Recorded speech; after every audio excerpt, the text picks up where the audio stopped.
Barangay Love Stories. Love Stories. Sinasabing kung ano ang ayaw mong gawin sa iyo ay huwag mong gawin sa iba. May kasabihan nga na kung anong ginawa mo ay babalik sa iyo na sobra pa sa nagawa mo. Ikaw, kapuso, naniniwala ka ba na babalikan ka ng maliman o tamang nagawa mo? Dear Papa Dudut, isa po ako sa mga tagapakinig ng inyong programa kaya naisip ko na may aral din naman ang aking storya kaya sumulat ako. Ako po si Heron, 40 taong gulang. Nangyari po ang aking kwento noong 38 taong gulang pa lamang ako. Panganay po ako sa dalawang magkapatid na parehong lalaki. Ako po ay nagtututor ng online English sa mga taga-ibang bansa sa Asia. Sa isang araw may 2 hanggang 3 akong estudyante araw-araw kaya masasabi kong maganda naman ang aking kinikita. Medyo kuripot po ako dahil iniipon ko po ang kinikita ko para sa pangarap kong negosyo. Ang mga magulang ko po at kapatid ay nasa ibang bansa na. 4 na taon na ang nakakalipas. Ako naman po ay naiwan dito hindi dahil sa iniwan nila kundi yon ang choice ko. May gusto po kasi akong gawin kaya nagsabi ako na iwan na lamang ako. Gaya po ng nasabi ko ay 4 na taon na sila sa ibang bansa maliban sa kapatid ko na noong 2 taon pa lamang sila doon ay pinauwi ng mga magulang ko dito dahil sa mga ginagawa niya doon. Ang nakababatang kapatid ko po ay si Abet. Mas bata siya ng 8 taon sa akin. Problematic po talaga ang kapatid ko kahit nung nandito pa sila noon at kahit noong mga bata pa kami. Aminado naman si nanay at tatay na kasalanan nila kung bakit ganon ang ugali ng kapatid ko. Kaya wala akong nagawa ng makiusap ang mga magulang ko na kung pwede na sa akin muna tumira ang kapatid ko hanggang magkatrabaho at magsolo. Nabenta na kasi ang bahay namin nang umalis sila. Pumayag naman ako, Papa Dudut, pero ang pagtira niya pala sa bahay ay parang kumuha ako ng bato na ipupukpok ko sa ulo ko.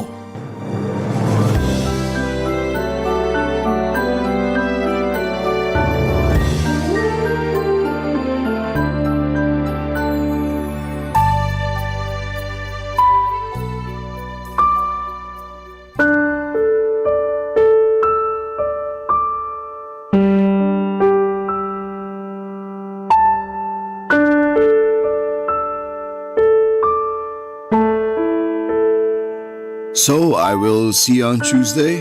Don't forget your assignment. Bye.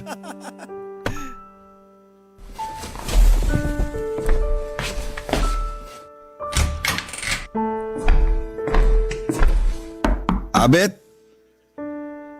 Abet?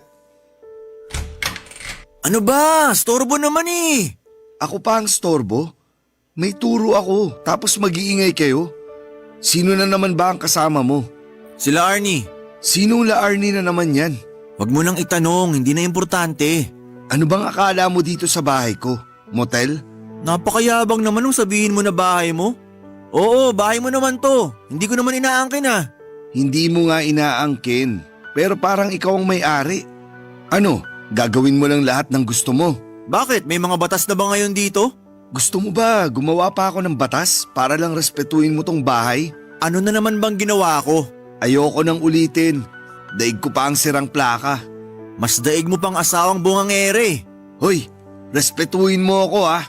Hindi lang dahil nandito ka sa bahay ko, kundi dahil mas matanda ako sa'yo. Paulit-ulit ka sa bahay mo, bahay mo. Oo na, bahay mo na nga to. At nakikitira lang ako. O ano, masaya ka na? Alam mo, bakit ba hindi ka pa nakakahanap ng trabaho? 6 na buwan na ang nakakalipas. Naghahanap ako. Kaya nga ako umaalis ng bahay mo eh. Umaalis ka para maglasing at mambabae. Yan ba ang trabaho mo? Nasaan ang sweldo mo? Ikaw pa ata ang nagbabayad eh. Bakit ba? Pera ko naman yun. Pera nila nanay at tatay. Abet, 30 anyos ka na, umaasa ka pa kila nanay at tatay. Mahiya ka naman sa kanila, matatanda na sila. Bakit ba? Pinapakialaman ko ba yung pera mo? Kung di ba nila ako bibigyan ng pera, bibigyan mo ba ako? Una, wala ka namang kinikita sa trabaho mo. Pangalawa, kung meron man, ang damot mo. Ewan ko dyan sa katwiran mo.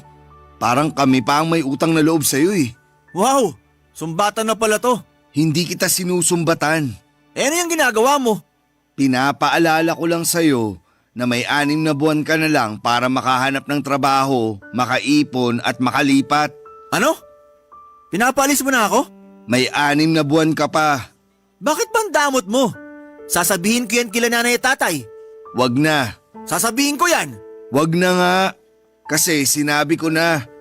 At dahil kukontakin mo lang naman daw sila pag hihingi ka ng pera, pinapasabi na lang nila na matapos din ang 6 na buwan, wala na silang ipapadala sa'yo. Pinagtutulungan niyo ako. Plano mo to eh. Kaya bukas pa lang maghanap ka na ng trabaho. Kapatid mo ako. Hindi ako aalis dito. Ikaw ang bahala. Total, 6 na buwan na lang din naman ang ititigil ko dito. E di ikaw na ang magtuloy ng renta. Bakit ka ba ganyan? Dahil din sa'yo. Nung tinanggap kita, masaya ako kasi na-miss kita. Pero 1 linggo pa lang, para kang nakawala sa hawla kung magwala. Alam mo kaya ka ganyan? Kasi wala kang girlfriend eh. Sino naman ang may sabi sa'yong wala akong girlfriend? Ang hirap kasi sa'yo, puro sarili mo lang ang iniisip mo. Kaya kahit nandito ka at magkasama tayo, wala kang alam sa akin. May girlfriend ka? Ba't di ko nakikita? Bakit? Di ba lagi ka namang wala sa bahay? Tsaka mabuti na din yung di ka niya nakilala. Baka ma-turn off pa siya. Grabe naman yung sinasabi mo. Parang sama-sama ako naman. Ikaw ang nag-iisip niyan. Oh, nasabi ko na lahat ng gusto kong sabihin. Iiwan ko na kayo dyan. Paalala ko lang na nagsisimula na ngayon ang oras para sa 6 na buwan. Kuya naman. Wow! Bigla mo akong naging kuya ha. Di ba Heron lang ang tawag mo sa akin? Kuya, huwag ka naman ganyan. Sige na, ayoko na kayong istorbohin at nakakahiya naman sa inyo. Kuya! Matutulog na ako.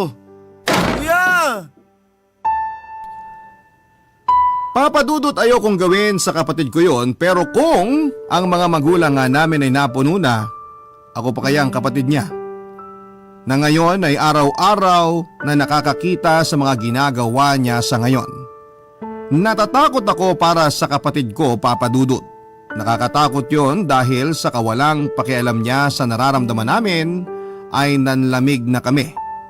Mas nakakatakot yung sa edad niyang yun ay hindi ko alam kung ano ang magiging kinabukasan niya. Lumipas ang 1 buwan ay wala pa din akong nakikitang pagbabago kay Abet.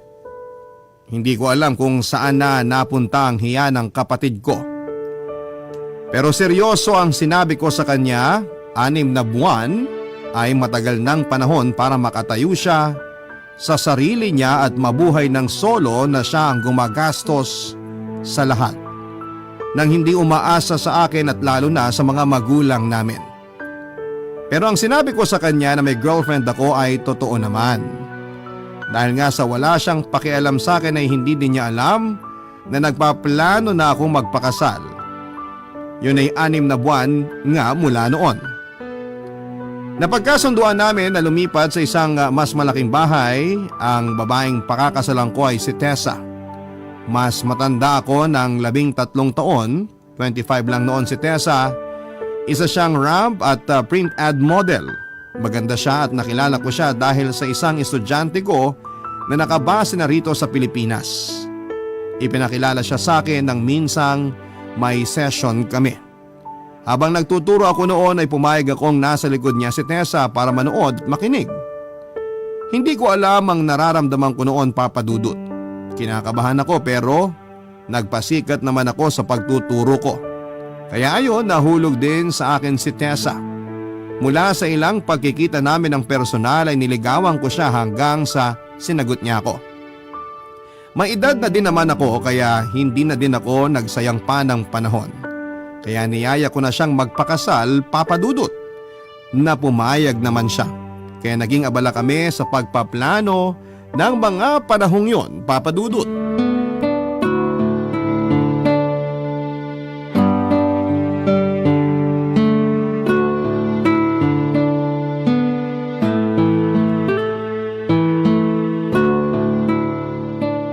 ka lang, mahal? Oo naman. Para namang first time ko dito. Alam mo namang gusto kong lagi kang masaya. Masaya naman ako, syempre lalo pagkasama kita. Ako din. Teka nga pala, akala ko nandito yung kapatid mo. Umalis na ba? Nasa ibang bansa na uli? Nandito pa siya. Palagi namang umaga na halos umuwi yun. Sa tinagal-tagal ko nang nagpupunta dito, ni minsan hindi ko siya naaabutan. Hayaan mo na yun. Teka, kung lilipat tayo, paano yung kapatid mo? Kaya na niya ang sarili niya. Ewan kung balak niyang ituloy ang pagrenta dito.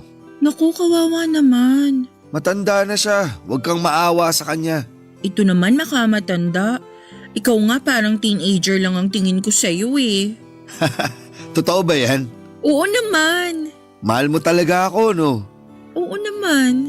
Kaya mahal din kita. Lalo. Lubos. Ang dami naman, lalo na lubos pa. Ang tagal mo na din sa bahay na to, no? Mahigit 10 taon.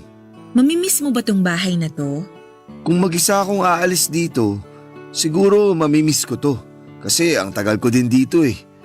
Pero dahil makakasama kita, okay na din. Aalalahanin ko na lang yung mga happy moments ko dito. Ano bang mga happy moments mo dito? Teka, baka may mga sinama kang ibang babae dito ha? Nako, wala. Nung tumira ako dito, wala na ako naging girlfriend. Nag-concentrate ako sa pagtatrabaho. Kasi nga gusto ko makaipon. Ibig mong sabihin, nung nagsimula kang mag-ipon para sa pag-aasawa mo? Nung una, para sa gusto kong gawing business.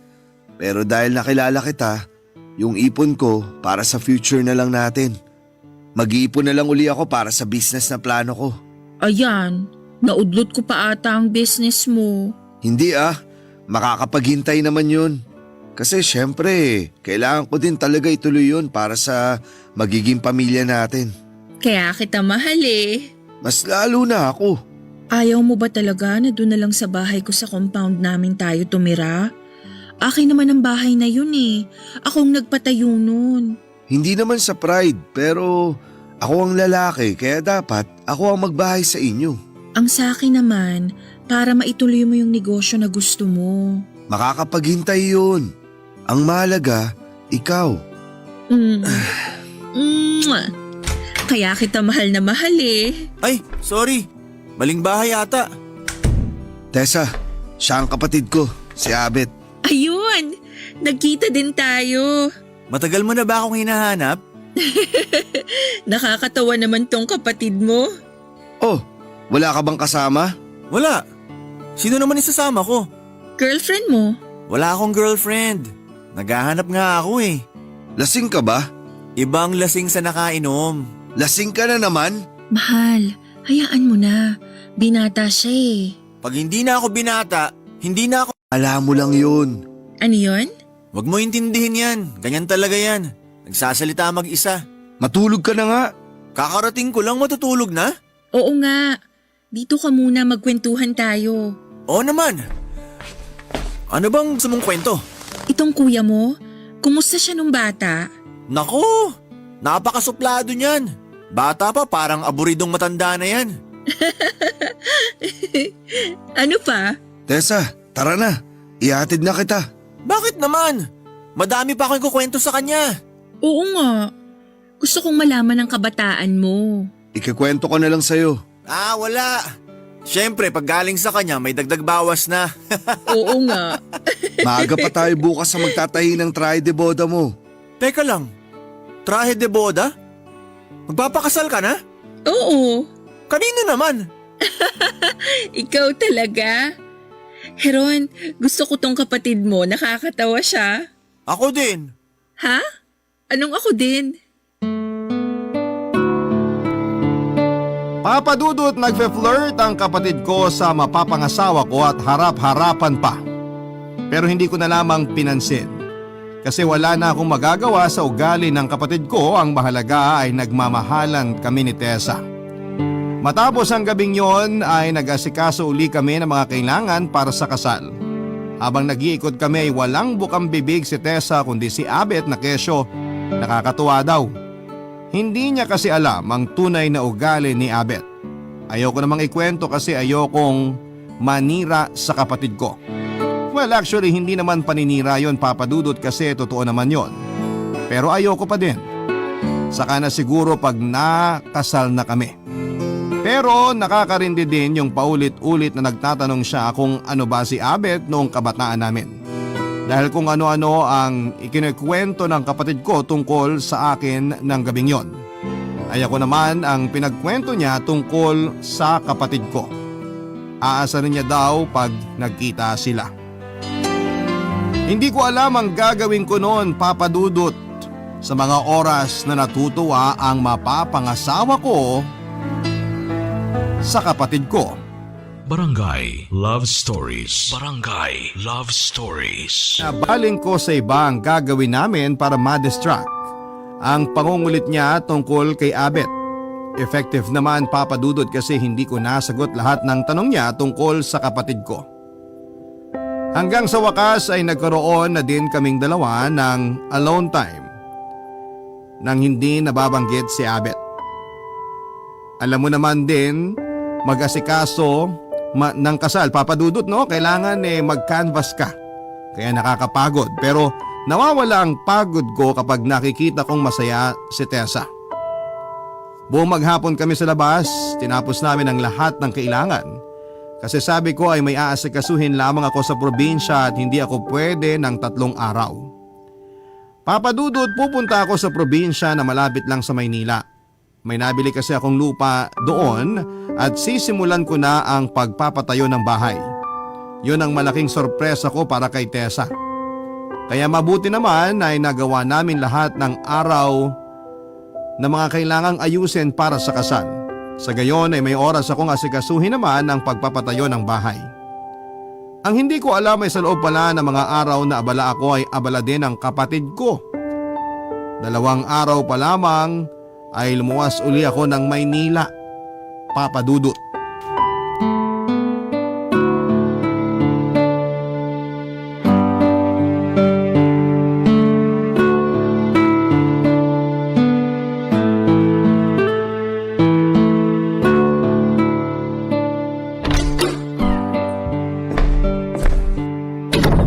Ang tahimik ng bahay. Wala pa siguro ang siga akong kapatid. Akala ko pa naman mapapalitan agad ng konsumisyon ng pag-uwi ko ng maaga. Heron? Ay, nandyan ka pala.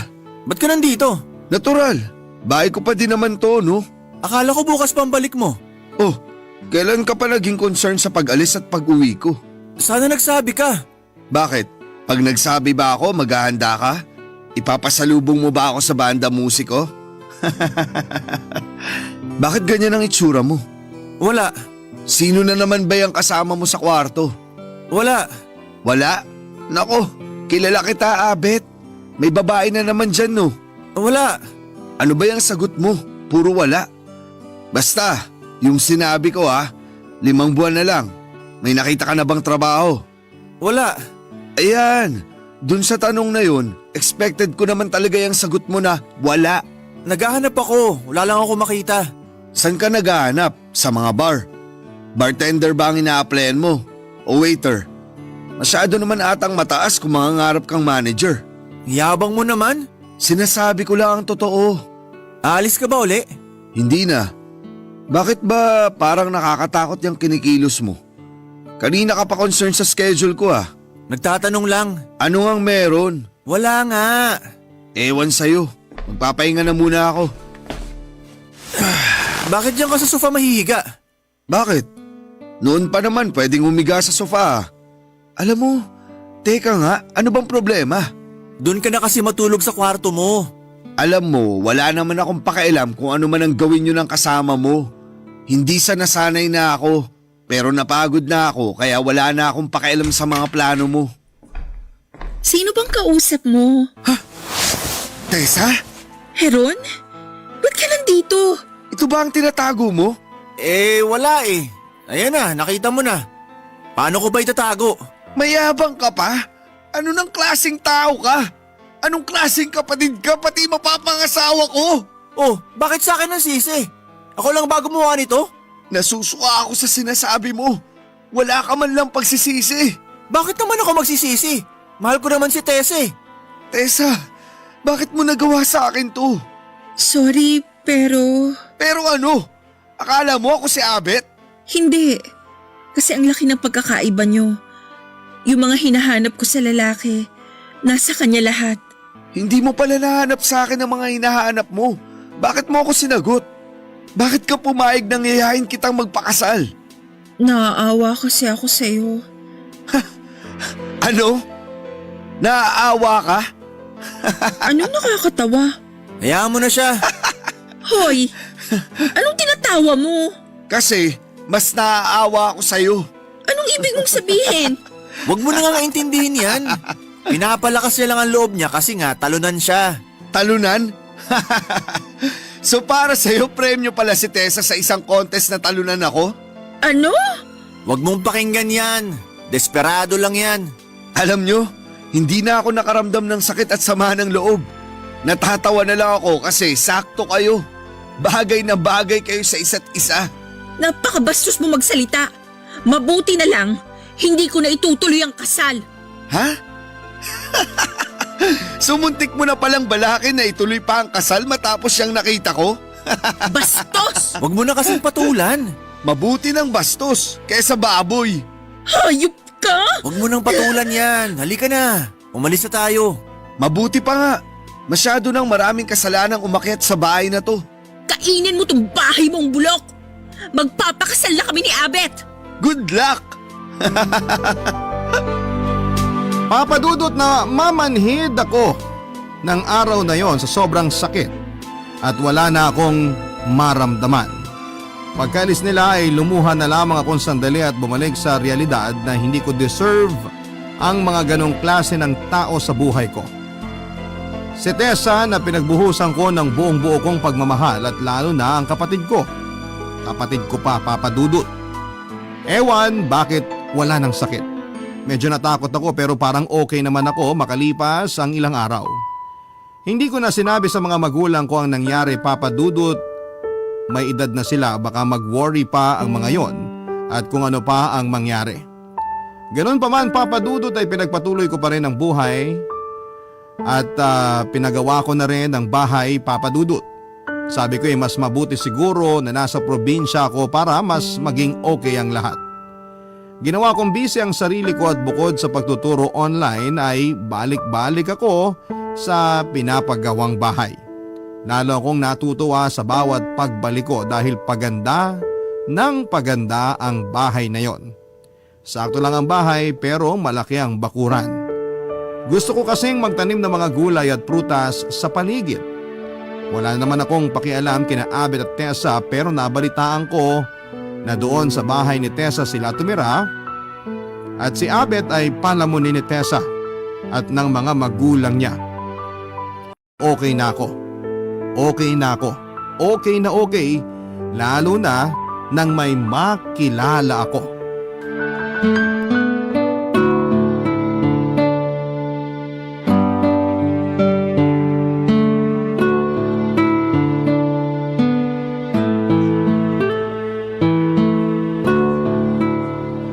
Good morning. Good morning. Applicant ka rin? Oo, Ako si May. Ikaw? Heron. Sorry, di ako nakapagpakilala agad. Okay lang. Ano ina-applyan mo?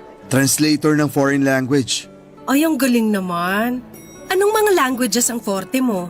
Kaya ko ang Korean, Japanese, Chinese Mandarin, saka Thai. Wow! Ang galing mo naman. Paano mo naaral yung mga yan? Yung Japanese na pag-aralan ko nung college.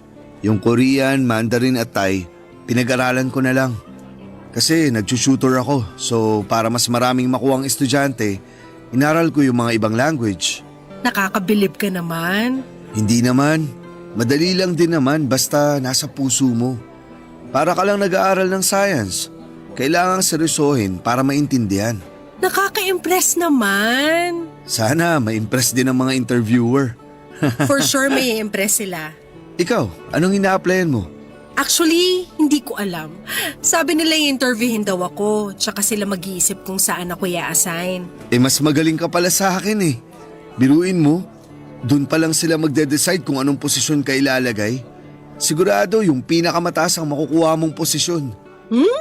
Pinapalakas mo lang ang loob ko eh. Hindi sa itsura mo pa lang mukhang magaling ka. Talaga? Sa itsura ba nakikita yon? Hindi lang, pati sa galing magsalita. Tapos yung magalang. Sana makita din nila yung nakikita. Kailangan ko makaipon para sa business. Bakit wala ka bang naipon? Meron, kaso pinampagawa ko ng bahay. Ay, good investment yan. Sino makakasama mo sa bahay na pinapagawa mo? Ako lang. Nasa ibang bansa na ang magulang ko eh. Asawa? Wala. Sorry. May nasabi ba akong masama? Wala. Pasensya ka na. May naalala lang ako. Sige, hindi ko natatanungin. Iba na lang ang pag-usapan natin. Pang ilang trabaho mo na to? Technically, pangalawa pa lang. Ikaw? Ako din. Technically, pangalawa pa lang kung sakali. Yung una, yung pag-tutor nga. Pero yung may boss, ito pa lang kung sakali nga. Paano pala ang pagtuturo mo pag natanggap ka rito? Tuloy pa din naman. Kukuha na lang ako ng estudyante paggabi. Kasi umaga hanggang hapon lang naman ang pasok dito. Ay, sandali nga. Parang sigurado na akong tanggap eh. Claim mo na para positive ang outcome. Kung sa bagay, Grabe ang sipag mo naman. Kaya mo ba ang 2 jobs? sa totoo lang, parang ganun din naman ang suma. Kasi nagtuturo din ako mula umaga hanggang gabi. So parang ganun pa din. Saka ang madali, pag natanggap ako, halos pareho lang ang nature. Sa pagtuturo, parang nagtatranslate lang din naman ako ng English sa lingwahe nila. Oo nga. May ini-interview pa siguro bago ako. Pero kung meron, ang aga niya naman. Kasi dumating ako 7 a.m. eh. Ang aga mo. 9 a.m. pa ang interview mo, di ba? Daig ng maaga pang masipag. Mag-aalas 9 na din naman. Teka, paano mo nalaman na alas 9 pa ang interview ko? Huwag ka mabibigla ha. Ako si Marian. May ang nickname ko. Ako yung magi-interview sa'yo. Po? Oh, bakit biglang may po? Bigla ba ako nagmukhang matanda? Hindi po. I mean, hindi. Nagulat lang ako. So wala ka ng 9 a.m. interview? Bakit naman? Kaya ko ang trabaho. Pangako. Wala ka ng 9 a.m. interview kasi tapos na ang interview mo kanina pa. Ibig sabihin, yung pakikipag-usap mo sa akin dito, yun na yung interview? Oo, at tanggap ka na. Pasensya na, hindi ko alam na interview na pala yun. Baka mukha akong arugante pero… Sandali, tama ba yung narinig ko? Tanggap na ako? Oo, Talaga? Ay sorry, natuwa lang ako. okay lang. Nasa meeting naman ng mga tao eh. Salamat, maraming salamat Miss Marian. May na lang, ano ka ba? Salamat May. Since dapat 9 a.m. ang interview mo, ibig sabihin dapat wala kang gagawin ng 9. Wala, yung interview lang. Good! Tara, samahan mo ako magkape. Ha? Kape? Bawal ba sa'yo ang kape? Hindi naman. O yun naman pala eh. Halika, samahan mo ako. Sige. Doon tayo sa 20th floor. Maganda ang coffee shop doon. Nagulat ako, Papa Dudut. Yung kausap ko na pala ay ang siyang mismong dapat mag-i-interview sa akin. Dahil nandun na ako ng alas 7 ng umaga, nandun na din pala siya. Nung malaman niya na ang aga ko ay na-impress daw kaagad siya sa akin. Kaya ayon, inisip niya na mas maganda kung makausap niya ako ng hindi handa, Papa Dudut. Na-impress din daw siya dahil magalang daw ako kahit na akala ko na isa lang din siya sa mag-a-apply. Iba talaga pag may respeto tayo sa bawat isa. Hindi natin alam kung kailan tayo gagantimpalaan ng magandang pabuya sa buhay, pero nagtataka din ako kung bakit niya ako niyayang magkape. Simula na ba ng trabaho ko? Pero dahil bago ako ay sumunod lamang ako pero kabado ako. Kasi syempre ako ang lalaki kaya ako ang dapat na magbayad ng o-orderin namin. Paano kung mahal? Nang dumating kami sa coffee shop, sosyali ng lugar. Kaya ayon, mahal nga ang kape. At iba pa ang tinda. Nang nahalatang kabado ako ay sinabi ni May na naka-charge sa kumpanya ang o-orderin namin. Nakahinga ako ng maluwag pero hindi ko naman pinahalata. Noong sinabi niya pala na pangalawang trabaho niya palang yon ay totoo naman pala, Papa Dudut, kasi mula sa pagiging VP ay ililipat na sa kanya ng tatay niya ang pamamahala ng kumpanya bilang CEO. Kaya ang swerte ko. Yung nag-interview sa akin, ako ang huling in-interview bago naging CEO. Hanggang sa nagsimula ako ng trabaho at tuwing coffee break ay niyayaya ko ni May, Papa Dudut. Nahihiya ako sa pagiging malapit namin ni May. Pero may iba na akong nararamdaman kay May. Nang mga panahong yon, Papa Dudut. Barangay Love Stories. Barangay Love Stories. Nai-in-love na naman ako. Pero pilit kong pinipigilan ang sarili ko dahil sa nangyari sa huling relasyon ko. Gusto kong makilala muna ng mabuti ang susunod na makakarelasyon ko. Pero hindi naman po ako nag-a-assume na magiging kami ni May kasi napakalayo ng agwat ng kabuhayan namin at isa pa ay boss ko siya. Kaya pilit kong binubura sa isipan ko ang nararamdaman ko. Pero iba ang sinasabi ng tadhana, Papa Dudut. Iba kasi ang tingin sa akin ni May at hindi siya nahihiyang ipahalata. Hindi naman siya nagfe-flirt pero masyado siyang sweet at sa araw-araw na magkikita kami ay parang lagi niyang sinasabi sa mga tingin niya ang salitang kailangan mo ba ako or kailan mo ba ako liligawan. Hanggang sa naglakas loob na ako. Maliman ang akala ko ay susubukan ko. Nakakatakot na baka mali at maging kapalit ang trabaho ko pero sige. Susubok ako, Papa Dudut.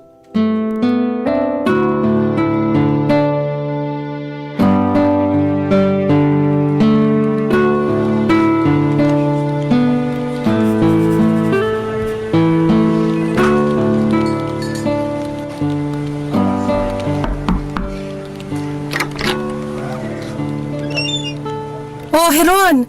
Magko-coffee break ka ba, ma'am? Oo, tatapusin ko lang to. Sige, hintayin kita sa lobby. Sabay na tayo lumabas, sandali na lang to. Ah, okay. Maupo ka muna. Salamat. Sa coffee shop, pwede maging casual lang tayo. Lalo na sa labas ng trabaho. Natatakot kasi ako Saan?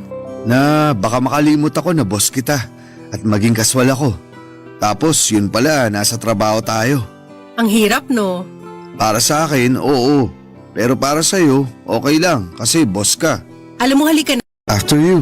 After you ka dyan, sabay tayo.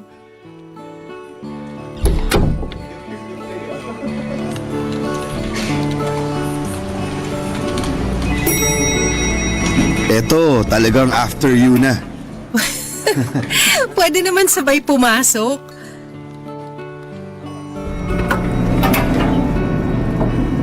Hindi kaya malugi ang kumpanya dahil sa mahal ng kape sa 20th floor? Ilan lang naman tayo sa opisina, nasa 30 ba? Tapos ang coffee break tuwing umaga at hapon lang naman. At yung iba hindi naman mahilig magkape, kaya okay lang. Ano bang meron sa kape sa 20th? Yung view! Hindi ba nakaka-relax? Yung view? Oo! Habang nagkakape ka, tapos ang nakikita mo yung mapunong part ng lugar, hindi ba nakaka-relax at ang romantic?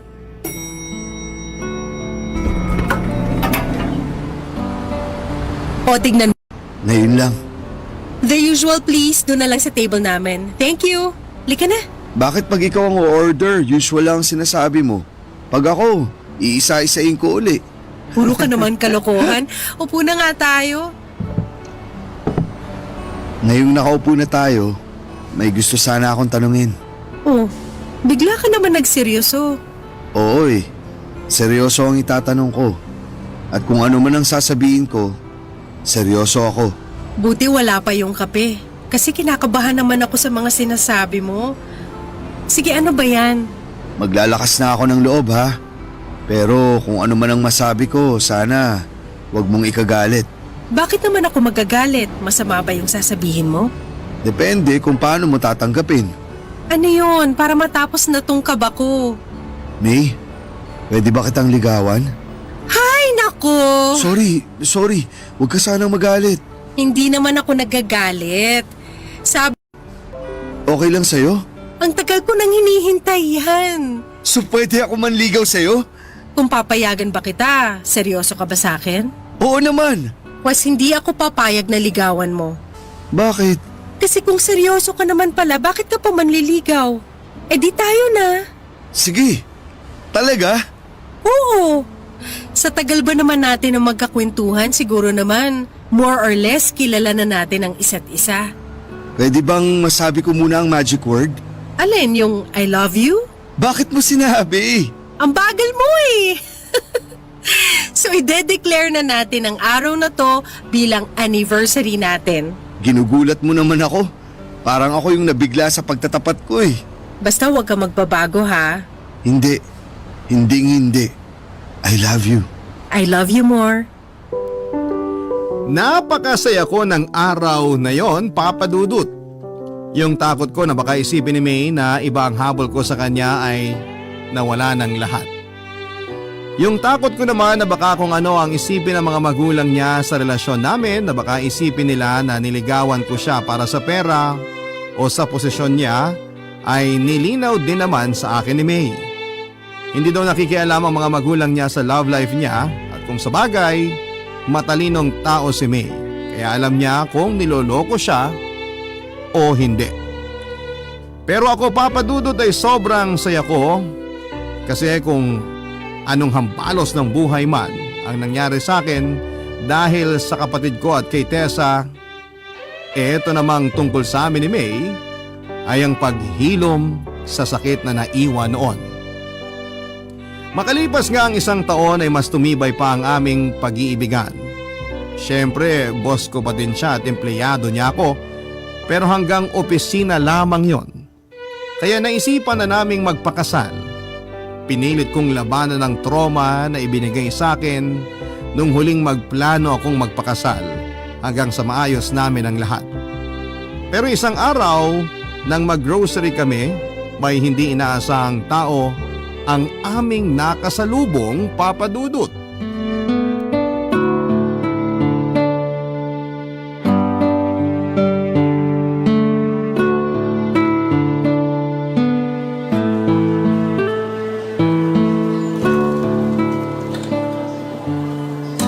Sandali, may titignan lang ako sa bandaron. Samahan na kita. Wag na, okay lang ako. Hintayin mo na lang ako dyan. Sige.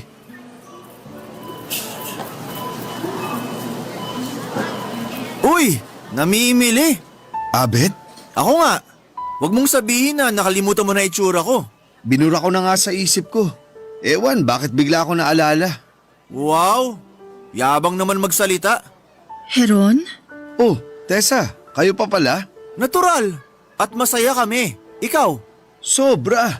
Sobrang saya mula nung mawala kayo sa paningin ko.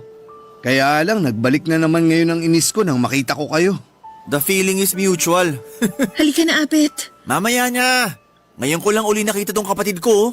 Teka sandali, sinong kapatid mo? Yabang mo talaga.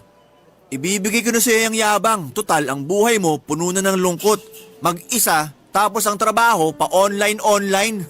Pasensya ka na, Heron. Halika na, Abet. May kwento ko lang. Bukod sa online job ko, may isa pa akong trabaho. Ikaw, may trabaho ka ba? Tsaka hindi ako mag-isa. Masaya ako ngayon sa kasama ko. Hindi na kita tatanungin kung masaya ka. Ikaw na lang ang tatanungin ko, Tessa. Masaya ka ba? Natural! Bakit hindi mo siya pasagutin? Masaya siya. Tama na nga, Abet. Halika na. Hindi! Sira ulo tong hero na to eh. Gagawin pa tayo ng issue. Issue? Sa itsura ni Tessa, mukhang hindi lang issue ang kaligayahan. Parang problema siya. Loko-loko ka! Abet, huwag ka naman gumawa ng gulo dito. Tumahimik ka! Kita mo yung ginawa mo? Sino sila, Heron? Mga hindi importanteng tao. Eh ikaw, sino ka naman? Ako si May. May palang pangalan mo. Eh ano naman ang pakialam mo dito? Halika na nga, Abet. Sandali, maghintay ka. Ako ang mapapangasawa ni Heron. Halika na, May. Oh, ba't ka alis? Ayaw mo malaman yan totoo? Alam na niya. Alam niya kung anong klase kang tao. Hoy, Heron, huwag kang mayabang ha. Sino pinagmamalaki mo, yung babaeng yan? Eh wala kang pinatbat yan dito kay Tessa eh. May project siya ngayon, malaki ang budget. Print ad pa lang yun ha. O ano? Anong iyayabang mo? Tama na nga, Abet. Nakakahiya na. Tessa, Siya ba yung magiging model ng housing project sa Bulacan? Oh, kita mo? Kilala mo tong asawa ko. Sikat kasi to. Eh ikaw, saan ka ba napulot ni Heron? Gusto ko lang sabihin na canceled na yung contract signing ni Tessa sa Monday. Hoy, huwag kang pauso. Palibhasa, inggit ka. Gusto ko lang ipakilala si May.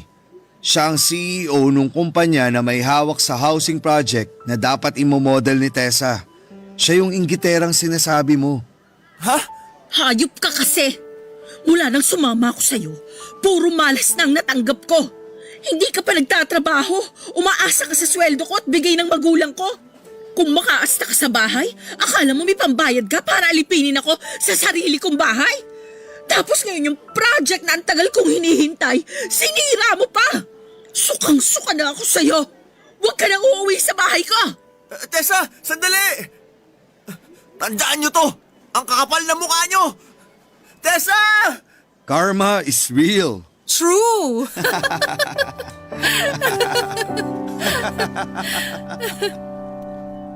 Papadudot yun ang muli at huling kita ko kina Abet at Tessa. Nabalitaan ko na lamang na hiwalay na ang dalawa. Si Tessa hirap na makakuha ng project dahil ang dami ng bagong modelo. Si Abet walang trabaho, walang mauwian at kung kani-kanino siya nakikitulog. Kinontak pa niya ang mga magulang namin pero ayaw na ring maniwala ng mga magulang namin sa kanya. At lalong ayaw na siyang pabalikin sa ibang bansa. Nagkakandara pa daw itong maghanap ng trabaho. Pero kami ni May ay ganun pa din pag nasa trabaho para kaming may mga switch na automatic na magiging boss at empleyado sa opisina. Pero syempre ibang iba sa bahay. Kasal na kami at naghahabol na magkanak kahit dalawa lang sana. Medyo may edad na rin kasi si May. Si May ang kapalit ng masaklap na pinagdaanan ko at sobra akong nagpapasalamat at nagkasalubong ang landas namin. Salamat po Papa Dudut at sana po ay may nakuhang aral ang iba sa aming kwento. Ang inyong forever kapuso at kabarangay, Heron. Nagustuhan ng iyong napakinggan? Ituloy yan via live stream sa www.gmanetwork.com/radio. Barangay LS 97.1 Forever!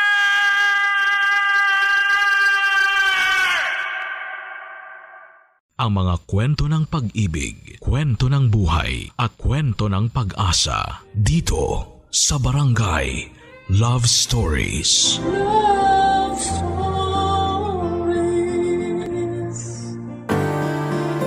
Ang pagmamahalan ay may mga pagsubok na dinadaanan.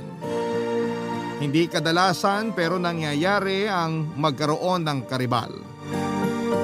Isang mahirap na kompromiso kung ang karibal ay porsigido. Ikaw, kabarangay, hanggang saan mo ipaglalaban sa isang karibal ang pagmamahal mo? Dear Papa Dudut, magandang hapon po. Ako po si Mildred. 32 years old na po ako sa kasalukuyan. 2 years ago po nangyari ang pinaka-highlight ng kwento ko. Pinalampas ko po muna ang 2 taon bago ko napag-isipang ibahagi sa inyo ang kwento ko. Kasi gusto ko pong makasigurado na maganda na po ang takbo ng lahat. Kung ano po ang sinasabi ko ay unti-unti ko pong ilalahad sa kwentong ito. Hindi naman po sa pagbubuhat ng bangko pero mabait at masunuring anak po ako. Working na po ako sa buhay ko ngayon pagka-graduate ko pa lamang ng college. Nag-iisang anak po ako at NBSB. Oo, Papa Dudut. Sa edad na 30 ay wala pa akong boyfriend noon at hindi po ako maselan o pihikan kundi dahil na din po yun sa tatay ko na medyo mahigpit pagdating sa pakikipagrelasyon ko. Alex po ang pangalan ng tatay ko at 57 years old po siya noong panahong yon. 2 taon pa lang po ako nang mawala si nanay, kaya maaga pong nabiyudo si tatay. Hindi na po siya nag-asawang muli dahil iginugol niya ang buhay niya simula noon sa pag-aaruga sa amin. Maganda po ang takbo ng buhay namin pero sabi nga po, sa patag na kalye ay may madadaanan at madadaanang lubak. Hindi naman po dapat maging masama ang pangyayari pero sa mata ni tatay ay hindi ito maganda. May nanliligaw na po kasi sa akin noon. Matagal na siyang nanliligaw pero hindi ko sinasagot. May gusto na din naman po ako sa kanya pero dahil nga po sa higpit ni tatay ay medyo mahirap para sa akin dahil sa takot. Si Onad ang tinutukoy ko. 24 years old siya noon, mas bata po siya ng 6 na taon sa akin, Papa Dudut.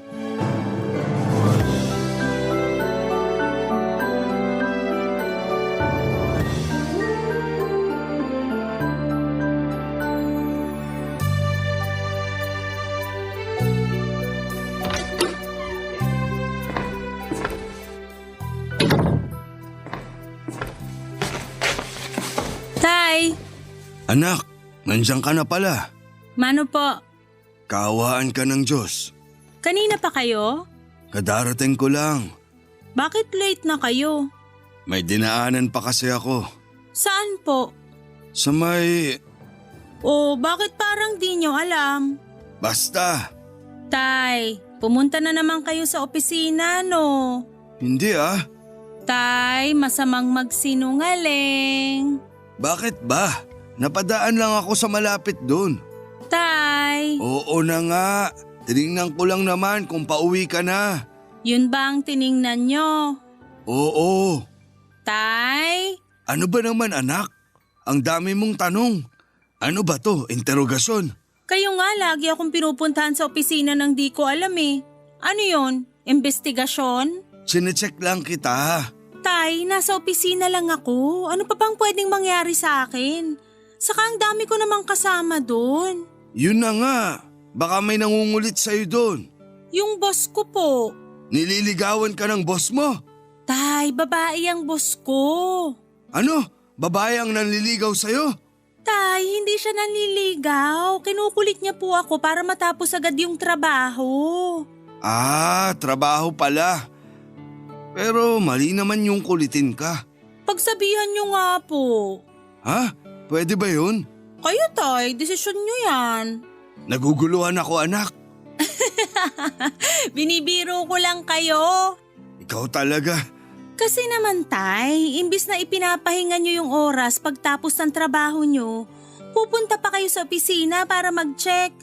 Ayos lang po ako, magtiwala na lang kayo sa akin. Sa'yo may tiwala ako. Sa mga nasa paligid mo, wala. Grabe ka tay, ano to? Lahat ng tao wala kang tiwala. Yung mga mukhang di katiwa-tiwala lang. Paano nyo naman nalalaman na di ka tiwa-tiwala? Kapag lumalapit sa'yo. Grabe naman tay, lahat ng lalapit sa akin hindi ka tiwa-tiwala. Parang ganun. Gusto niyo po ba layuan ako? Yung para akong may nakakahawang sakit? Ha? Hindi naman. Anyway, may dala po akong turon para sa inyo. Alam ko. Ay, ibig kong sabihin, gusto ko yan. Ay, tay. Oh, bakit? Wala po. Nasaan na yung turon? Eto po. Wow, mamaya ako nakakainin ha. Maghahapunan na tayo maya-maya eh. Opo, ano po bang ulam? Paksiw na pata. Wow, panghandaan yung ulam ah. Oo, handa ni paring Toti yun. Eh bakit umuwi agad kayo? Tapos na yung birthday? Nagpaalam na agad ako. Alam mo naman na hindi ako umiinom. Ikaw talaga, tay. Baka pulutan nila yung inuwi mo ah. Hindi ah, ipinagbalot talaga ako ni Maring Cora. Para sa'yo nga daw. Ay, ang bait talaga na mag-asawang Mang Toti at Aling Cora, no? Oo, Sana ako din pagdating ng araw. pagdating ng araw ano?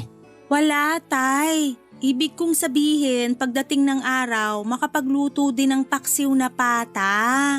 Yan ba talaga ang ibig mong sabihin? Hindi ba pag-aasawa? Si tatay, kung ano-ano naiisip. Kumain na nga tayo ng paksiw na pata para makain na natin yung turon. Ha? Oo nga. Papa Dudut, ramdam na ramdam mo si tatay. Alam ko ang mga gusto niyang sabihin. Kahit naman tahimik siya, mas madaming sinasabi ang kilos niya. At yon ay ang huwag muna akong magkaka-boyfriend. Hindi naman bago ang sitwasyon ko at marami pa ang katulad ko, pero ang hirap pala pag ikaw mismo ang nasa sitwasyon. Mahal ko po si tatay, Papa Dudut, at ayokong sumama ang loob niya at lalong ayokong sumama ang loob niya sa akin, kaya ingat na ingat talaga ako sa kilos at pagsasalita ko na maaaring mapunta sa usapang pag-aasawa o pakikipagrelasyon ang usapan. Minsan ay gusto ko siyang tanungin ng diretsyo, pero naduduwag talaga ako sa takot ng magiging reaksyon niya. Pero Papa Dudut, alam ko din sa sarili ko na tumatanda na ako at hindi ko nga po alam kung magkakaanak pa ako. Pero pangarap ko po ang magkaroon din ng pamilya. Kaya kahit sobra-sobra ang pagpaparamdam at alam kong mahal ko na si Onad, ay pinaglalabanan ko ang damdamin ko para lang huwag sumama ang loob ni tatay. Napakahirap, Papa Dudut.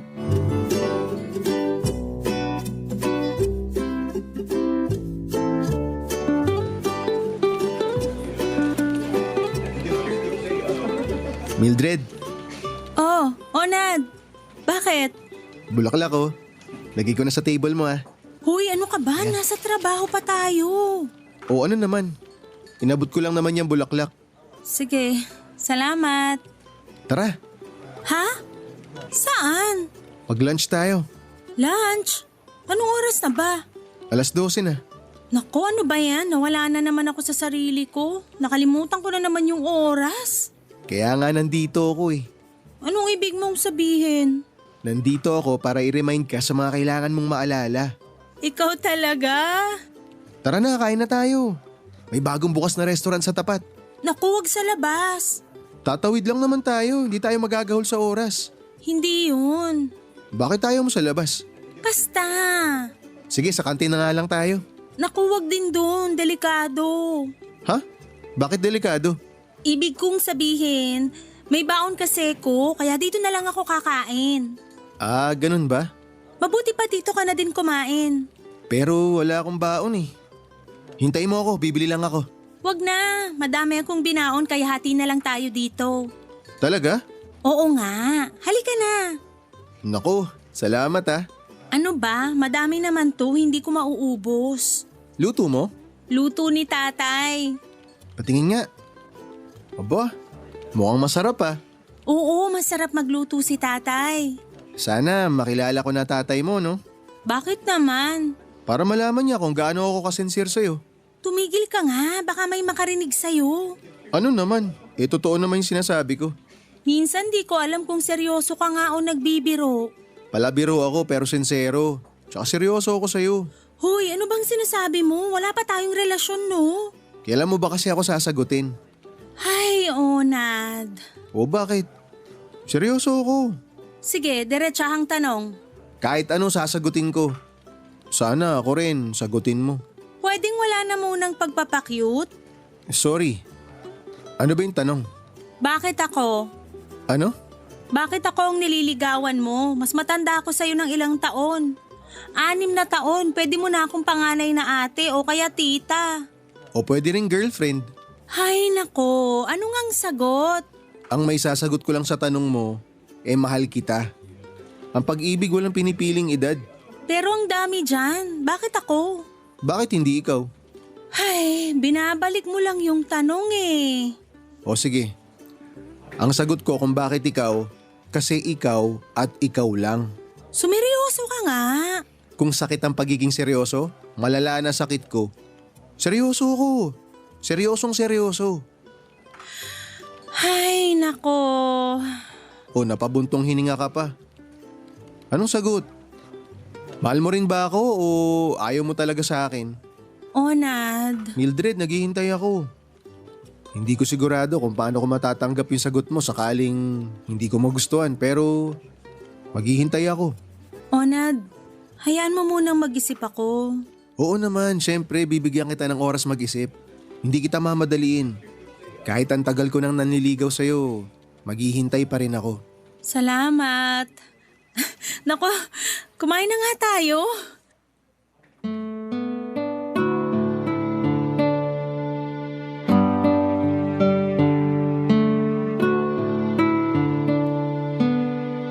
Mahal ko na po si Onad, Papa Dudut. Natatakot din ako na mawala siya at ayokong mawala siya. Alam kong ramdam din naman ni Onad na mahal ko siya. Yun nga lang ay may balakid sa pagsagot ko sa kanya. Hanggang kailan baka kaya ni Onad ang maghintay?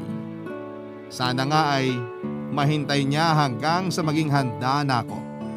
Maging handa na akong sabihin kay Tatay Papa Dudut. Malaki pa ang guilt ko kasi nagsisinungaling ako kay Tatay. Sinasabi ko sa kanya na walang nanliligaw sa akin. Pero sa totoo ay malaki na ang pagkakagusto ko kay Onad. Isang araw ay para akong binuhusan ng malamig na tubig at naglalakad kami ni Tatay pauwi. Sinundo niya ako sa opisina ng biglaan. Pero wala namang nangyayari dahil wala si Onad noong araw na yon kasi pinadala siya sa Pampanga para may asikasuhin sa branch ng kumpanya namin. Mabuti na lang kasi para akong muntik ng matinik ng malaki pero nailuwa ko kaagad. Nasalubong namin si Wen na isang kapitbahay. Papa Dudut, noong makasalubong niya kami ni Tatay ay bigla niya akong binati ng congratulations. Nagulat kami ni Tatay kung para saan yung pagbati niya. Siyempre hindi mapakali si Tatay kung hindi niya malalaman kung bakit siya bumati ng ganon. Kaya tinanong niya si Wena at sinabi na masaya daw siya na may boyfriend na ako. Papa Dudut, kung si Tatay nagulat mas lalo ako kasi wala pa naman akong boyfriend. Sinundan pa niya na nakita niya daw kami na magkasama papunta sa restaurant. Bigla akong pinagpawisan, Papa Dudut. Totoo ang sinasabi niya. Nangyari ang insidenteng yon. Hindi ko alam kung paano magpapalusot. Nadinig ko na lamang si Tatay na nagpaalam kay Wena at sinabing may pupuntahan pa kami, Papa Dudut. Barangay Love Stories. Barangay Love Stories. Tahimik si Tatay noong pauwi kami at pagdating sa bahay ay parang madidinig mo ang mga kuliglig sa sobrang katahimikan. Hindi ko po alam kung paano sisimulan ang usapan. Guilty po ako kaya may kaba at takot ako sa dibdib. Kung dati nakakapag-deny pa ako kasi wala namang katotohanan ng mga hinala ni Tatay, pero iba po yung araw na yon kasi totoo ang sitwasyon at ayokong magsinungaling kay Tatay. Papa Dudut, hindi ko pa nga po boyfriend si Onad pero kumukuha po ako ng pagkakataon talaga kung paano sasabihin kay Tatay na may nanliligaw na sa akin. Sa edad kong yon ay natatakot pa akong magsabi sa tatay ko na parang isang minor de edad. Parang nag-timer si Tatay, ilang minutong tahimik nang biglang ayon, nagsimula na ang konfrontasyon.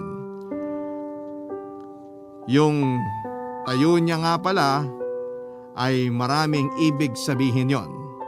Kaya hinanda ko na ang sarili ko.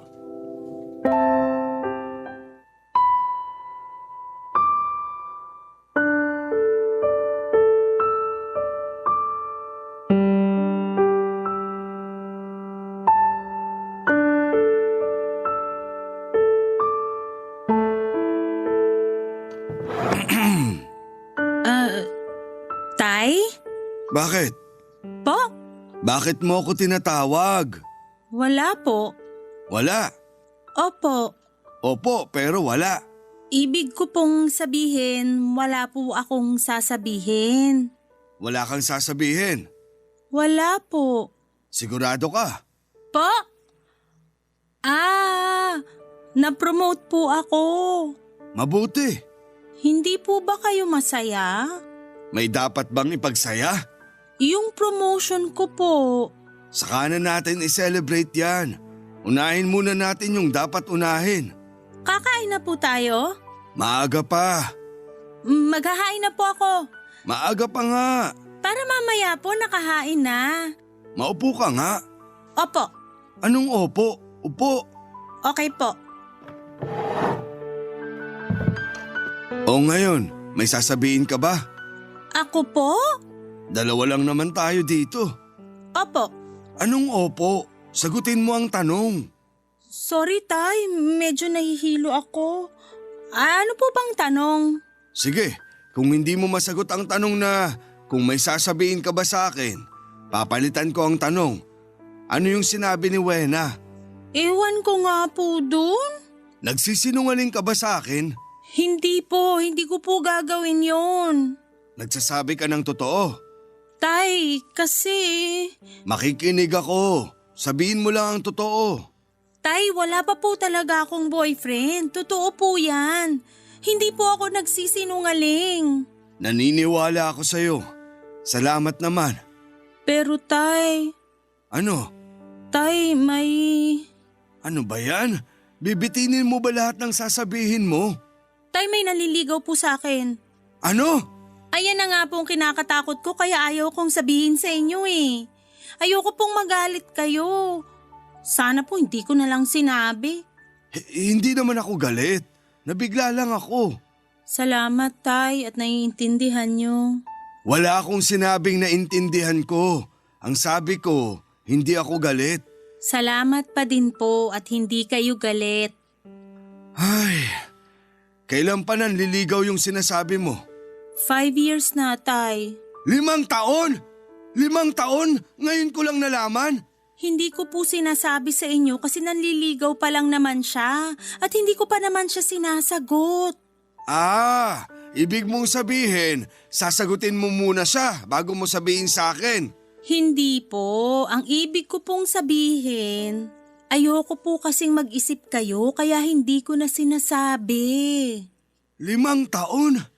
Opo. Ay, anong estado niya? Tay, mabait po si Onad. Onad pala ang pangalan. Opo, sobrang bait po niya. Mabait? Santo ba siya? Tay naman. Mabait lang sa umpisa mga yon. Tay 5 taon na po pero consistent siya na mabait. Kahit na. Pero mabait po talaga siya. Ay, sige. Gusto ko siyang makilala. Po? Talaga po? Opo, ipapakilala ko siya sa inyo.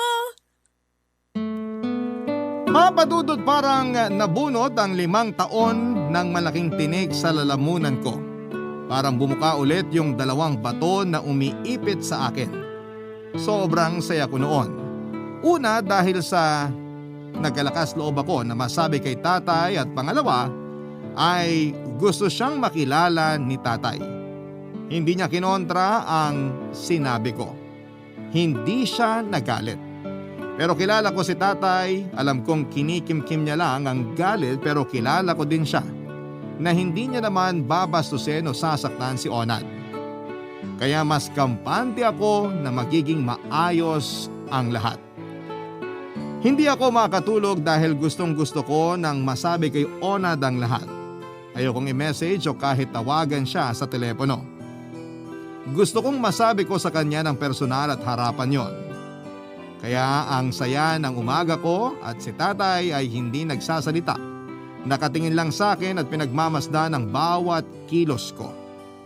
Nakabuo na po ako ng tapang kaya gusto ko ding ipakita sa kanya na masaya ako at magkakakilala na sila ni Onad. Mula pag-alis ng bahay hanggang sa pagdating sa opisina ay parang nakapako ang ngiti ko sa labi ko. Malapit na ako sa opisina at nakita ko si Onad. Tatawagan ko sana pero napansin kong may kausap siya. May kasama siya at sa tapat ng opisina ay nakita kong bumalik siya sa babaeng yon. Nakita kong humalik siya sa babaeng yon. At hinalikan din siya bago ito umalis at pumasok si Onad sa opisina. Ang sakit papadudot. Kung anong saya ko noong una ay dinoble ang sakit at lungkot ng dibdib ko.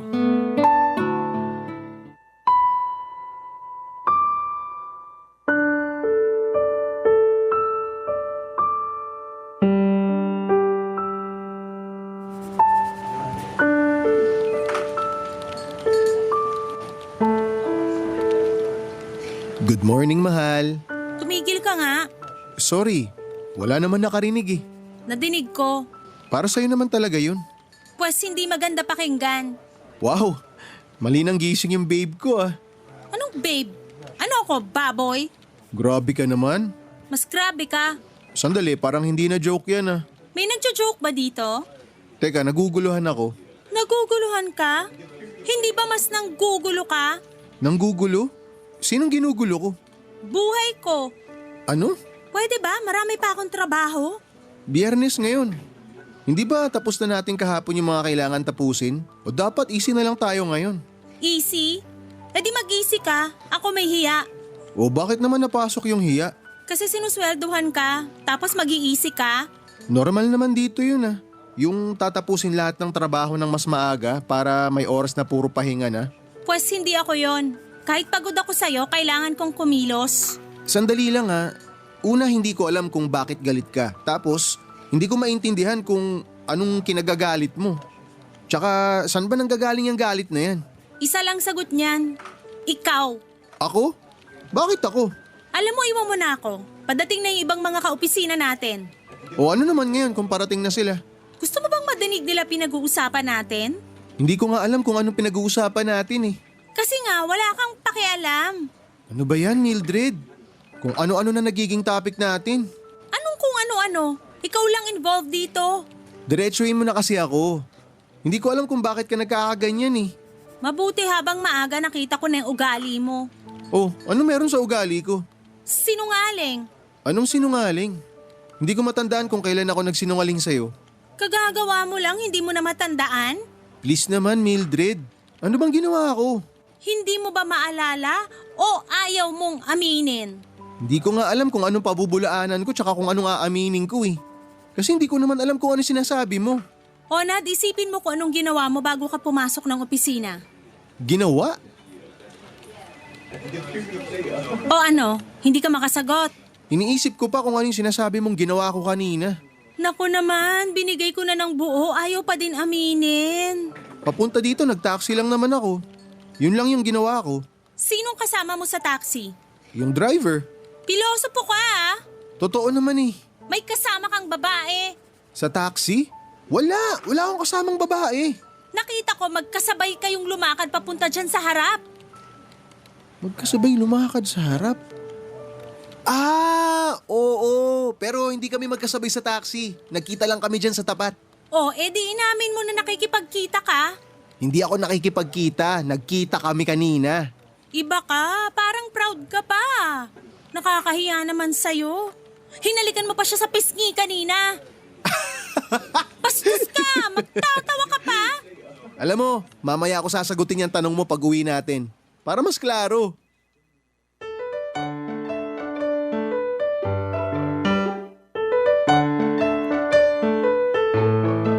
Papadudot, gigil na gigil ako kay Onad ng mga oras na yon. Nahuli ko nang may kasamang iba tapos pagtatawanan lamang ako. Hindi pa doon natapos ang lahat, Papadudot, ayaw pa niya akong sagutin kaagad. Paglabas na lang daw namin. Maya't maya siyang dumadaan sa tapat ng table ko tapos ay nakangiting kakaway. Mas lalo niya akong inaasar. Kahit na galit na ako ay ayokong mag-iskandalo. Kaya tumahimik na lamang ako. Yung sagot niya nga ay ayaw ko na sanang madinig. Yung tipong gusto ko sana pagtapos ng trabaho ay umalis na ako kaagad. Gumawa na ako ng paraan kung paano ako makakalabas ng hindi niya nakikita. Sabi ko, kunwari ay magbabanyo ako. Tapos doon ako sa likod ng opisina at dadaan palabas. Kaso paglabas ko sa likod ay nandun pa rin si Onad at naghihintay. Ina-anticipate niya talaga, natatakas ako at sa likod ako dadaan. Ewan ko kung predictable ba ako o kilala niya lamang akong masyado. Ayun nga po, Papadudot, na corner ako kaya hindi na ako lumaban pa. Tahimik na lamang akong sumama sa kanya. Sa totoo lang ay gusto ko talagang malaman kung ano ang idadahilan niya. Ewan nga kung bakit. Mas nangingibabaw yung pagbigyan ko siya kesa sa galit ko. Naglakad lang kami sa kanto ng opisina at ilang sandali pa ay nakita ko ang babaeng humalik kay Onad na papalapit kung nasaan kami. Gusto kong pagsasampalin ang mukha ni Onad at umalis pero hindi ko nagawa. Papa Dudut. Barangay Love Stories. Barangay Love Stories.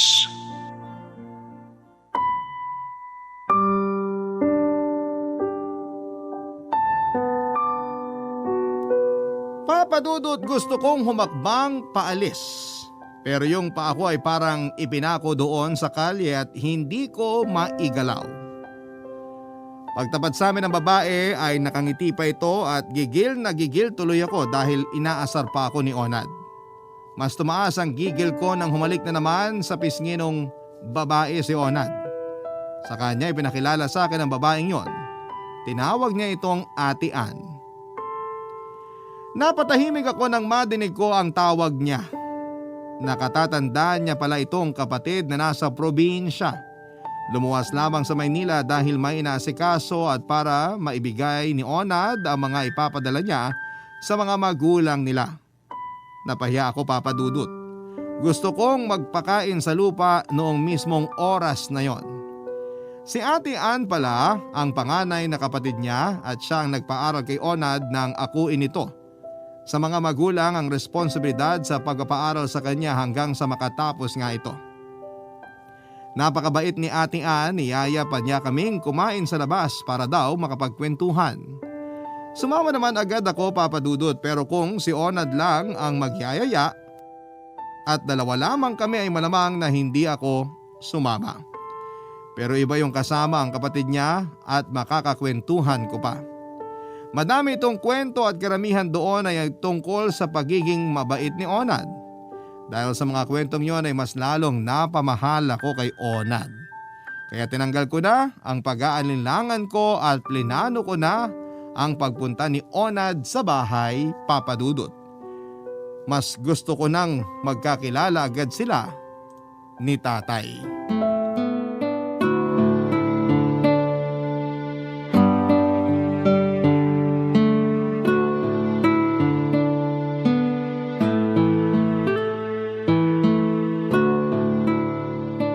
Tay, papaalala ko lang po na ngayon dadalaw si Onad ha.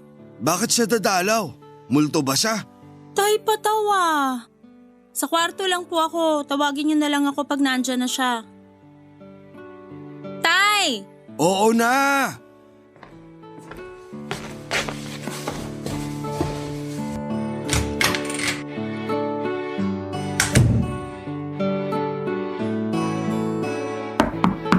Tao po! Tao po! Sino ka? Good evening po. Ako po si Onad. Nandyan po ba si Mildred? Mildred? Walang Mildred dito. Baka mali ka nang napuntahan. Po? Pero tama naman po yung binigay sa akin na address. Baka hindi dito yon. Sige na, umalis ka na. At marami pa akong gagawin. Pero dito po kasi yung... Tay, ano yon? Ha? Ang alin? Nadinig ko kumalabog yung pinto. Wala, may tinaboy lang ako na ipis. Hello, Onad? Nasaan ka na? Nandito sa tapat ng pinto nyo. Ha?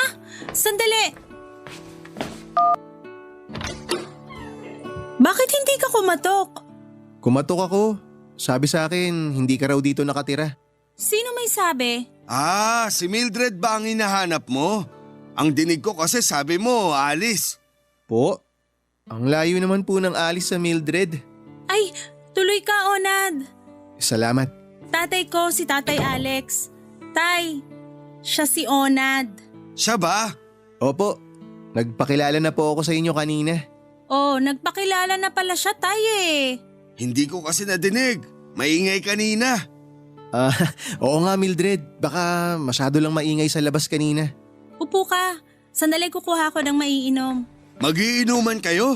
Tay, juice. Juice ang sinasabi ko. Sandali lang, Onad ha. Pasensya na ha. Pero wala akong tiwala sa'yo eh. Alam ko po, hindi nyo naman po ako pagsasaraan ng pinto kung okay ako sa inyo. Pero naiintindihan ko po kayo. Tatay kayo kaya naiintindihan ko na pinoprotektahan nyo lang si Mildred. Mabuti alam mo. Kaya iwan mo na siya at wag mo na siyang guluhin. Hindi ko po siya ginugulo. Totoo po ako sa kanya. Alam ko na yung mga ganyang hirit. Kaya hindi mo ako maluloko. At hindi ako papayag na lukuhin mo din ang anak ko. Hindi ko po siya niloloko. Seryoso po ako sa anak nyo. Hindi na ako nakikiusap ha. Sinasabihan na kita. Iwan mo na ang anak ko. Pasensya na po pero hindi ko po kayang gawin yan. Kung may pwedeng magpalayo po sa akin, si Mildred lang po yun. Mayabang ka pala eh. Nagsasabi lang naman po ako ng totoo. Anong totoo yan? Ha? Wala. Onad, eto juice. Uminom ka muna. Salamat. Nakakatuwa naman. Ang alin? Kasi mukhang nagkakasundo kayo ni tatay. Ha? Tay, sabi ko sa inyo mabait si Onad eh. Anak, may gusto lang akong sabihin. Sa itsura niyang si Onad, parang mas matanda ka sa kanya. 6 years ang tanda ko sa kanya, tay. Pero wala naman pong diferensya yon. Opo, tay. Napatunayan ko na po yun. Anak, pag-isipan mo muna yung pinapasok mo. Huwag kang mag-alala sa akin, tay. Nasa tamang edad at pag-iisip na po ako. Pasensya ka na, Onad. Ganyan lang si tatay. Papadudot dahil sa unang pagdalaw ni Onad sa bahay ay nagkalakas ng loob na ito na palaging dumalaw sa akin. Masaya ako pero syempre hindi si tatay. Sinusundo ako palagi ni Onad papasok sa opisina at sa pag-uwi ay hinahatid niya naman ako. Hindi na ako natatakot na magtago kasi nagkakilala na naman sina Onad at tatay. Paminsan-minsan ay nakakalabas kami para kumain sa restaurant o kaya ay manood ng sine o maglakad-lakad lang. Pero hindi po kami nagyayakapan o naghahawakan ng kamay kapag nasa pampublikong lugar. Nahawakan lamang ni Onad ang kamay ko kapag inaalalayan niya ako. Ang hindi ko alam noon ay may mga balak pala si tatay kung paano kami mapaglalayo ni Onad. Minsan ay hindi ko maintindihan na bigla na lamang magsasabi si tatay na ihahatid ako sa opisina ng napakaaga. Nag-almusal na lamang kami sa labas para naman hindi ako masyadong maaga sa opisina. Kapag nagkakaoras kami ni Onad para lumabas ay nagugulat kami na nandoon sa pupuntahan namin si tatay. Na kesyo napadaan daw siya, tapos since nandoon na siya ay sasaluhan na raw niya kami. Ayos lang naman po yun kasi maganda yung nakakasama din nila or nakakasama din niya si Onad para mas makabuo sila ng mas magandang relasyon. Kasi parang napapadalas po yun. At isa pa ay ayaw niyang pagsalitain masyado si Onad. Gusto ni tatay na siya lang ang nagkikwento habang kumakain. Pero isang araw po ng Biyernes ay nakita kong sinalubong ni tatay si Onad sa kalye at pinagbantaan ito na kung hindi ako iiwan ay gagawa si tatay ng paraan para masira si Onad sa akin. Nagulat po ako sa nasaksihan ko kay tatay ng mga oras na yon. Hindi ako nagpakita sa kanila at nanatili akong nakatago. Hindi ko alam kung dahil ba sa takot o dahil ba sa pagkabigla o baka naman gusto ko ring madinig at makita ang buong mangyayari. Dahil sa sobrang napapahiya na si Onad ay nasagot niya ng pabalang si tatay. Nakita ko na naitulak ni tatay si Onad ng malakas hanggang sa mabuwal ito sa kalye. Hindi ko kinayang nakikita ko kaya madali akong umalis. Nagpadala ako ng mensahe sa kanilang dalawa na huwag nila akong hanapin at hindi na ako uuwi. Saka ko pinatay ang cellphone ko para hindi nila ako makontak. Alam kong nag-aalala silang dalawa, araw ng Sabado ay hindi pa rin ako umuwi. Alam kong sobra na ang pag-aalala nilang dalawa. Hanggang sa dumating ang Linggo. Hindi pa din ako nagpakita. Nagpunta sa bahay si Onad para makibalita kung hindi pa rin nga ba talaga ako umuuwi, Papa Dudut.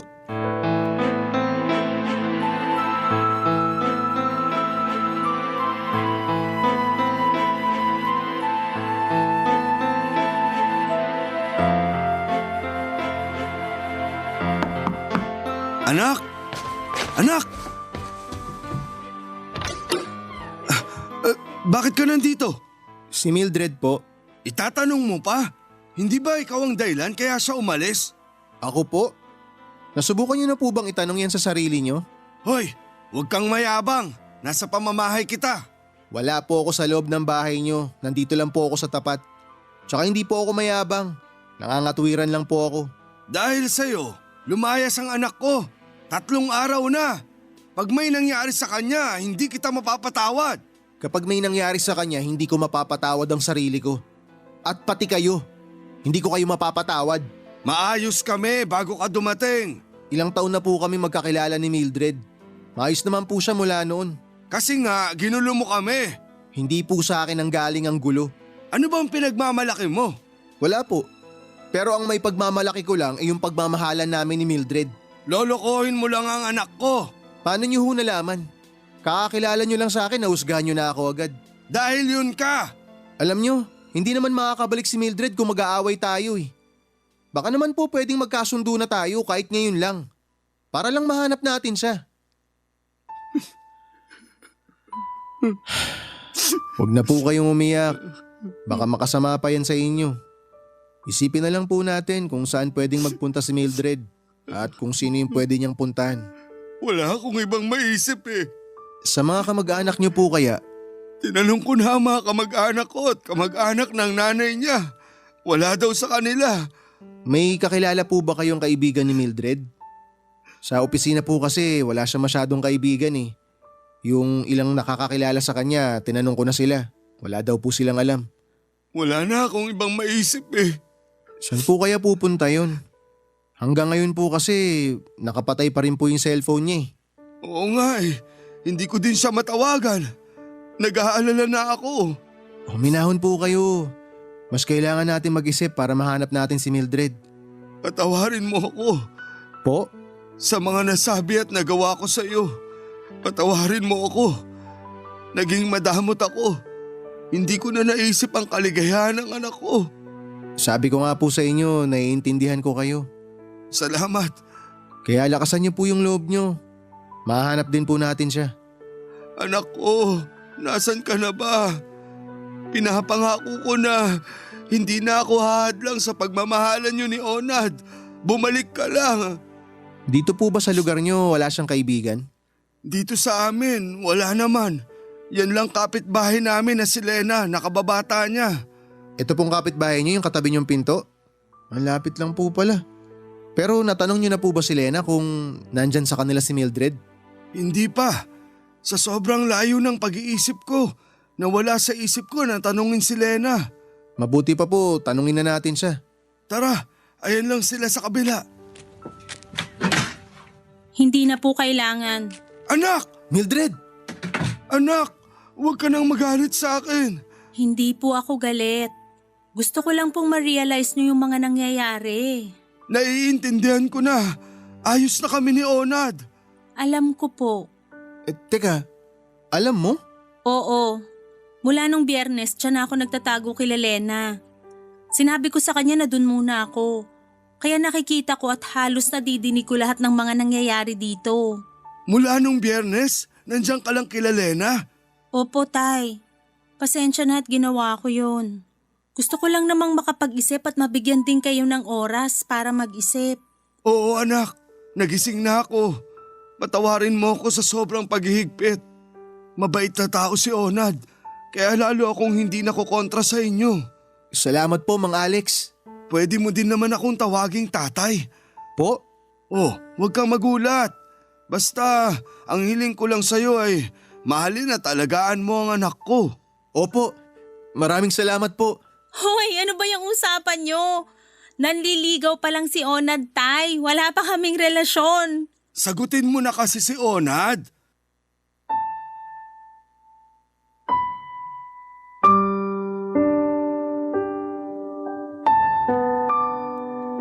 Papa Dudut, hanggang ngayon ay natatawa ako kapag naaalala ko na hindi nila ako hinanap sa pinakamalapit na lugar na pwede kong pinuntahan.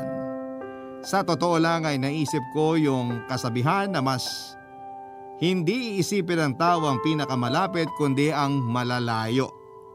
Sinubukan ko lang naman po kung totoo at napatunayan ko na mas madalas sa hindi ay effective siya.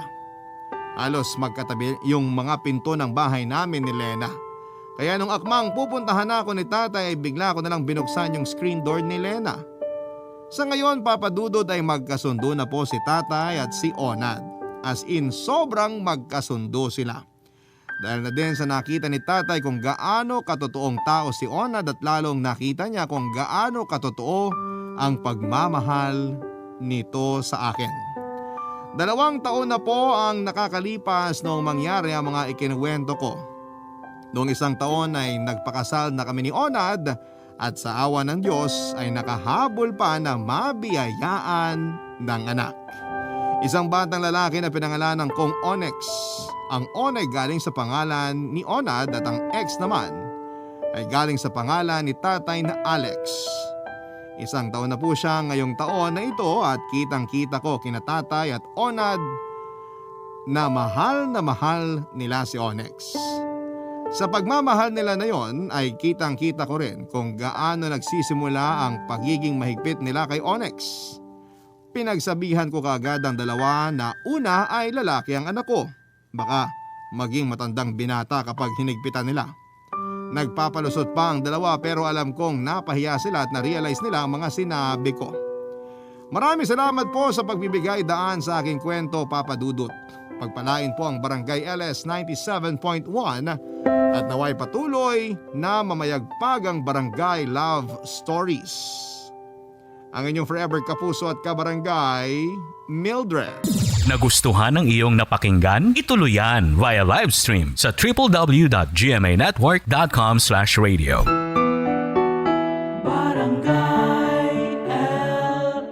In Mega Manila, 97.1. Forever.